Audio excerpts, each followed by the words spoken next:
మేడారం సమ్మక్క సారలమ్మ సమయం ఉన్నప్పటికీ ఆ వనదేవతల దర్శనం కోసం భక్తులు ఇప్పుడే మేడారానికి క్యూ కడుతున్నారు. ముఖ్యంగా ఈ రోజు స్కూళ్లు, కాలేజీలకు సంక్రాంతి సెలవులు రావడంతో రాష్ట్రం నలుమూల నుంచి భారీ సంఖ్యలో తరలివస్తున్నారు.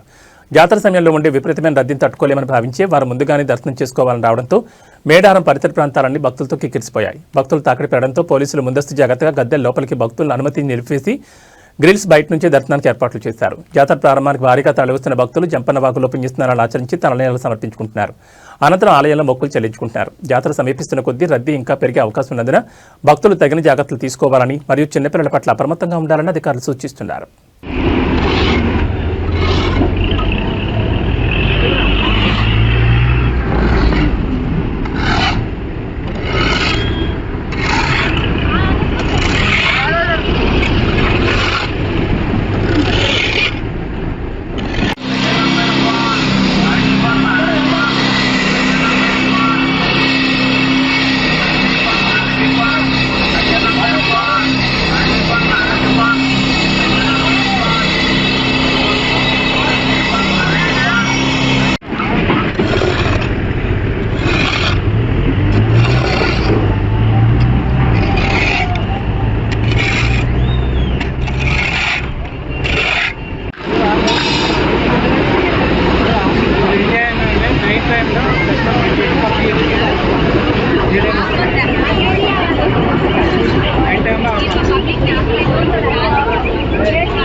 మన ముఖ్యమంత్రి రేవంత్ రెడ్డి గారు మరి మేడారం పనులు నెంబర్ 1 ఉన్నాయి. సీసీ రోడ్డు కానీ, మధ్య డివైడ్ కానీ, లైట్లు కానీ, సమ్మక్క గద్దెలు కానీ, కాకతీయ మన తోరణాలు కానీ, మన 2 సంవత్సరాలు కానీ కంటే రేవంత్ రెడ్డి పనులు బాగా చేపిస్తాడు. మరి జనాభా చూద్దా ఇలా 45,000 జనాభా ఉన్నది. పనులతో నెంబర్ 1 ఉన్నది. చంపనవా కానీ, నల్లలు కానీ, సీసీ రోడ్డు కానీ, మన స్తంభాలు కానీ పనులు బాగా జరుగుతున్నాయి.